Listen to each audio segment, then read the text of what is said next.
Hi, sixth graders. This video is for anybody that needs a little extra on your lesson from today or was absent. So I'm just gonna kind of go over it real quick what we did today. So we talked about greatest common factor. It's all review from before break. So we talked about greatest common factor as being the biggest number that can go into two numbers, okay? So if I had 24 and 32, if I listed out all the factors of 24, I did 1 times 24, 2 times 12, 3 times 8, 4 times 6, and then I listed out all the factors of 32. So I start with 1 times 32, 2 times 16, 3 doesn't go into 32, so I did 4 times 8. So I listed out all the factors and I find the biggest number that's in both of them, which in this case was 8.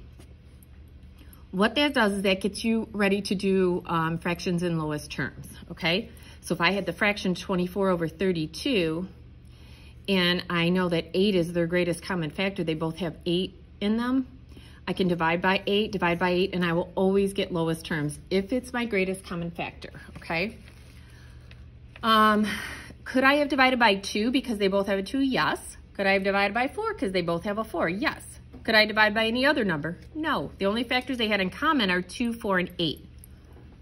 I always want to choose the biggest one, if I can, okay? Because that's going to get me to simplest terms the fastest. Sometimes you don't always think about the biggest number, okay? So let's say I looked at 24 and 32 and I thought, well, they're both even numbers, so I know 2 goes into them. I could divide by 2 and I'm gonna get 12 over 16, which is fine. It's just not in lowest terms yet. So then I'd have to relook at that and say, well, I'm not there yet. What do I know that goes into 12 and 16? And I thought, well, I know 4 goes into 12 and I know 4 goes into 16, so I divided by 4 and I'm still gonna end up with the same answer. I could have also divided by 2 again. I would have got 6 over 8, which is still not in lowest terms. So sometimes you're gonna do it in one step. If you find the greatest common factor, you will always do it in one step. If not, if you don't wanna find the greatest common factor, it's not a big deal. Just go through your numbers. Does 2 go into it? Does 3 go into it? And it has to go into both numbers because remember, 4 over 4 is equal to 1. So I'm not changing this fraction. I'm just rewriting it in a different way, okay? So that was about greatest common factor, and that's for reducing fractions. The other thing we did is we changed the mixed numbers to improper.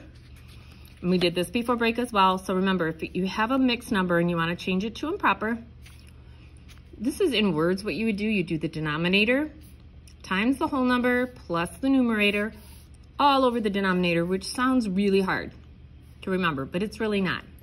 If you always start here, you multiply, so 7 times 5, and then you add plus 3.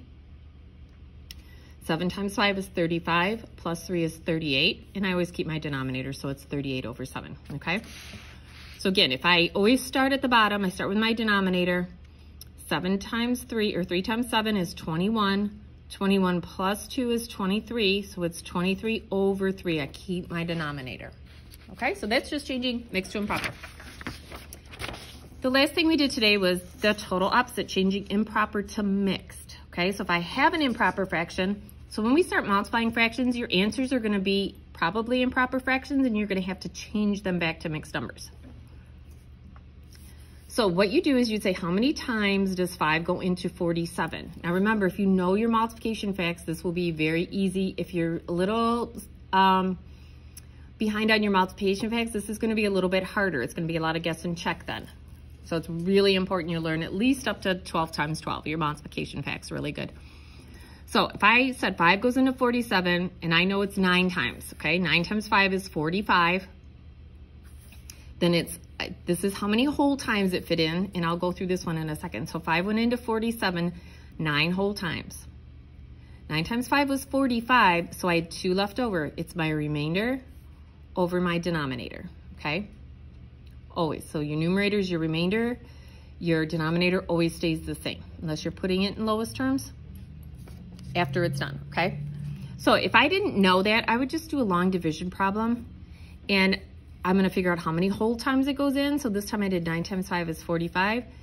I have 2 left over. I'm not bringing down any zeros. I'm not doing anything when I'm out of numbers. I'm out of numbers. This will be my numerator. This would be my denominator. So it would be 9 whole. 9's a big number. 2 over 5, okay? So just to reiterate, if I have that, this is how many whole times it goes in. That is my remainder, my numerator, over my denominator, okay? Here's another problem that you might not know off the top of your head, how many 4s go into 63, okay? If you do, that's fine. You'd come up with 15. If you knew 15 times 4 was 60. But if you don't, you just divide it out. I said 4 went into 6. I'd always start with one number, 1 time. 1 times 4 is 4. I subtracted and I got a 2. Brought down my 3. 4 goes into 23 5 times.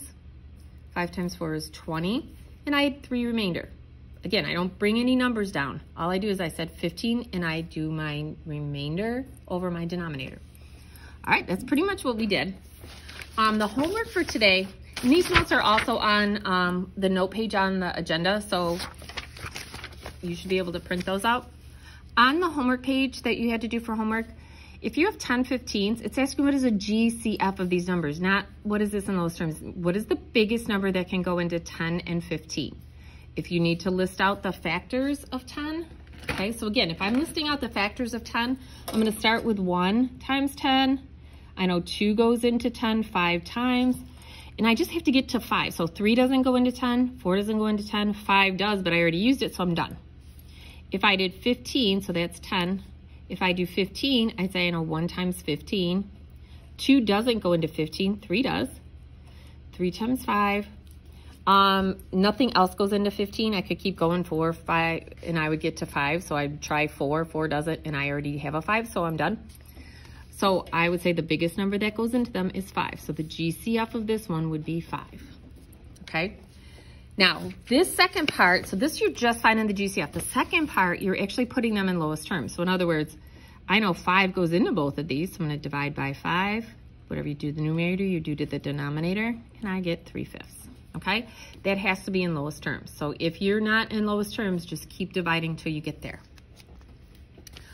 Circle the one fraction that is in lowest terms. You know what an easy hint is? If you have 2 even numbers, definitely not in lowest terms, okay?